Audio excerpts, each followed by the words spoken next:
Okay, welcome back to Xenonauts 2. I hope you are enjoying the series. We are pretty much at the end of it. We've got 13 days left in this current campaign.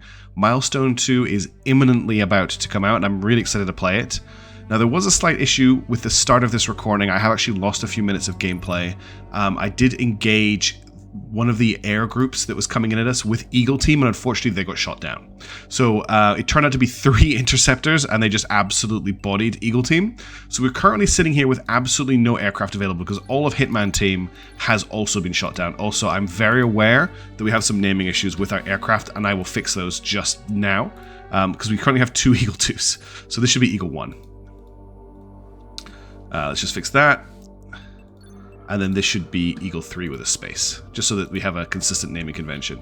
Okay, so Eagle 3, and so what I think we need to do is at least rush repair this team, because it's going to take 10 days to get them back in action, and I don't think we can afford to wait that long. I need $300,000 to do that, so let's just quickly sell a bunch of stores. There's a lot of stuff we can sell here. We have a lot of money we can make. I can get rid of all of these cyber drones. I can get rid of all these gun drones. I can get rid of all these Mentor corpses, all of these Wraith corpses, the 27 civilian corpses I'm currently holding on to. Got a lot of money in the nest egg here. There's 300,000. That's all we need at the moment. So let's sell all of that. Let's get these planes rush repaired. It's going to take 1 day, 12 hours to get these up and running now, which is a lot better. And let's just keep an eye on what's happening. So we've got this group here, which is a medium and 2 smalls. That's probably going to be a medium aircraft. This is an abductor, I think. And then this is, I think this is what's left of the group that had the 3 interceptors in them. So let's speed time up. I was a little bit worried they might dip into Whitmore base, but I think we're okay. They're just causing a lot of problems for us all over. Our soldier status, obviously the A-team took a little bit of damage last time. We are a little bit short.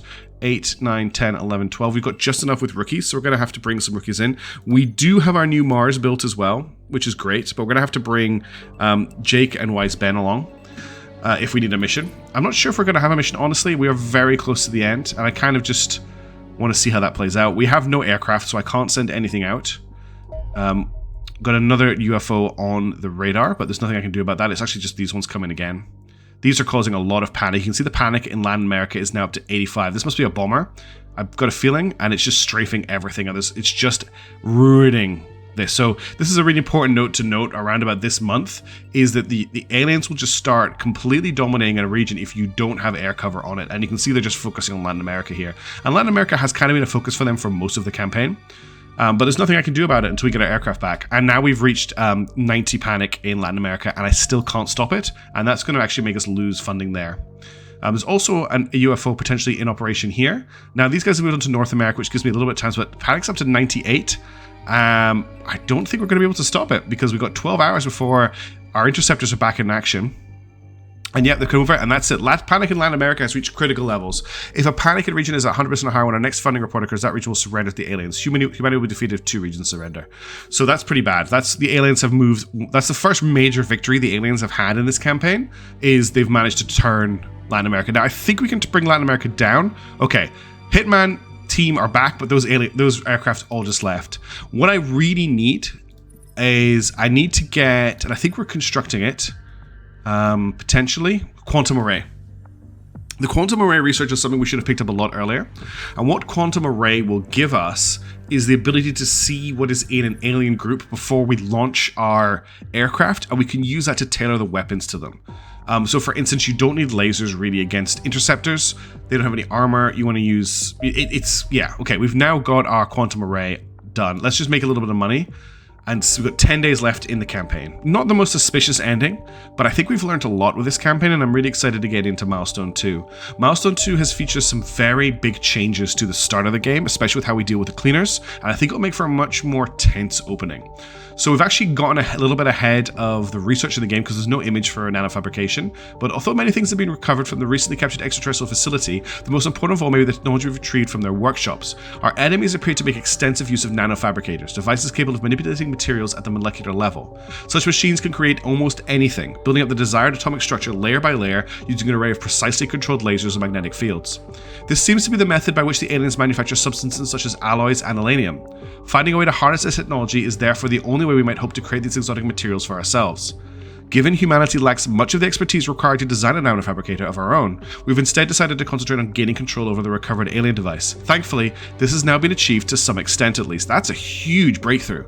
Although we have gained low-level access to the nanofabricator systems, the high-level computer systems that automate the manufacturing process proved impenetrable. The interface we have built to control the device thus requires manual operation at all times. This means it is now possible for us to fabricate alloys or alenium, but only via a process so tedious that even the simpletons in our engineering department would likely find it unbearable. Worse, should you deem such suffering necessary or perhaps deserved, it is also rather expensive. The nanofabricator is a delicate beast, and the raw materials it employs require processing up to astonishing levels of purity using specialist equipment to function correctly. I therefore strongly advise you continue recovering as much alloys and alenium from the battlefield as possible, and only use a nanofabricator when truly necessary. So we can now just print alien alloys and alenium with engineering projects. That's interesting. Let's, is there anything here that I'm actually interested in looking at? Let's have a look at alenium explosives. I'm going to leave fusion explosives because that's at the next level, and we should probably pick up alenium first. All right, let's just fast forward. 10 days left in the campaign. Let's see if anything interesting happens before it finishes. I would really like to get a deployment so that we can bring our exosuits to bear. I think that would be pretty cool. Let's actually go to full speed. Okay, all of our exosuits are built. Let's just actually have a look at what our soldiers look like in it. So if we went to the wrong place, if we go and have a look, oh no, I was in the right place. So if we have a look, who have we got here? We've got War Master. They're going to swap out their laser shotgun for a Gauss shotgun, and they would end up. I actually only have three. Actually, I can only afford 3 suits of exosuit armor, but that is a pretty baller looking soldier. Let's get as many of those laid down as we can then, so we can hopefully get a set done for if we're deploying out to another mission. So we'll just lay down. We've only got 3 suits. We need, I think we need 11. There's a Reaper. Oh, the puppy's going a bit nuts upstairs. I might need to deal with that. Let's just sell what we can. We've got to clean our corpse. I don't think I need that. Don't need the Septon. Actually, we do need don't sell the captured people. That's another 152,000. I don't think that's enough to really lay down a lot of exosuits. But let's see what we've got. Start production. You got 1. I think we can get 2 more done. So let's get 2 more on the way. And we'll just fast forward.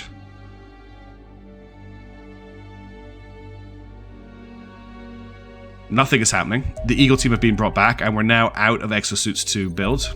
Alenium explosives. Despite having vast amounts of energy stored within its crystalline structure, alenium is a remarkably stable substance. It will not detonate upon suffering a powerful physical impact, nor if it's subjected to high temperatures, nor even if it's set on fire. Given the imbeciles in our engineering department handle alenium on a daily basis, no doubt showing it the same lack of respect they show out their betters, I suspect we should all be grateful for this, but sadly, it does make weaponizing the stuff rather difficult. Nonetheless, I am equal to the task. Close analysis of the structure of alenium reveals tiny vulnerabilities that are relatively simple to break open with a focused laser beam. Doing so causes a cascading failure of the atomic bonds holding the substance together, explosively releasing all of the energy trapped within. It therefore appears feasible to replace the explosives in everything from our battlefield hand grenades to the warheads of our air-to-air missiles with alenium-based versions. These upgraded munitions would be capable of inflicting substantially greater damage than their predecessors. Of course, I'm aware that blowing up a substance as valuable as alenium appears a ludicrous waste of resources. Thankfully, this is not the case. The bulk of these explosives can be produced from relatively plentiful and otherwise useless low-grade alenium. However, a small amount of high alenium will be required for the priming charges, which, while I believe this would be a worthwhile investment of our scarce resources, ultimately, the judgment of that matter is your own. So we can now get alenium grenades, alenium rockets, and alenium warheads. That's pretty cool. Let's now do fusion explosives. We've got just enough time, I think, to pick that up before the game ends. And let's have a look at what that's going to cost us. The Gauss Blaster is probably a gun we need to look at. Alenium warheads are 300,000. We would also really like those. I really need to research these for our next run through. Alenium rockets are 100,000. And do I need to research the grenades? I probably do. It'll be under equipment, won't it? Alenium grenades cost 250,000 to unlock. So that's probably a pretty good early upgrade to get. We'll use grenades a lot more in the next playthrough, I think. And let's just see how we're going here. Right, so let's see what the aliens have for us in the last few days of the campaign. We've got 12 days to go. Actually, we've got 2 days to go. 2 days left. It looks like nothing's going to happen. I'd really like to get one last fight. We didn't have anything to shoot the aliens down with. I believe it. I'm pretty sure this all ends on day 180. So let's just let it tick over. I'm really sad that we also lost Latin America. I'd managed to get almost to the end of the campaign. Well, nothing's happened, but I'm pretty sure if we just fast forward and nothing will... There you go. Build complete. Congratulations! You have reached the end of the content currently in Xenonauts 2. You can continue your campaign, but no additional types of UFO or alien will appear, and therefore no further research progress can be made. Our next major update will extend the playable section of the campaign. Any thoughts and feedback on your experience so far would be appreciated. Now, I could continue playing and deploy the A-team with the Gauss weapons and the exo armor, but I actually feel like it might be quite fun to not do that and save that for our next playthrough, meaning there's some new content to get to and explore for that. I quite like that idea. I've really enjoyed this playthrough. I've had a great time with it. It looks like people have enjoyed it too. I will bring you a new one when Milestone 2 drops, and we're going to try and rush things a little bit, try and play it a little bit differently. I'm quite keen to change up my opening style now that I know the game a lot better, and kind of see how things go, especially with all the cool new stuff we're getting in Milestone 2. So look forward to that. I'm sorry this wasn't a more exciting video. The aliens didn't really have anything for us. It was just me running out the end of the turn, but I thought I should post it anyway because I think that's important to just finish off. So thank you for watching. I'll keep it really short so I'm not wasting your time. And keep your eyes peeled for what happens next. Got some plans for the channel and I hope you like them. But so for now, thanks for watching and I'll catch you later. Ciao.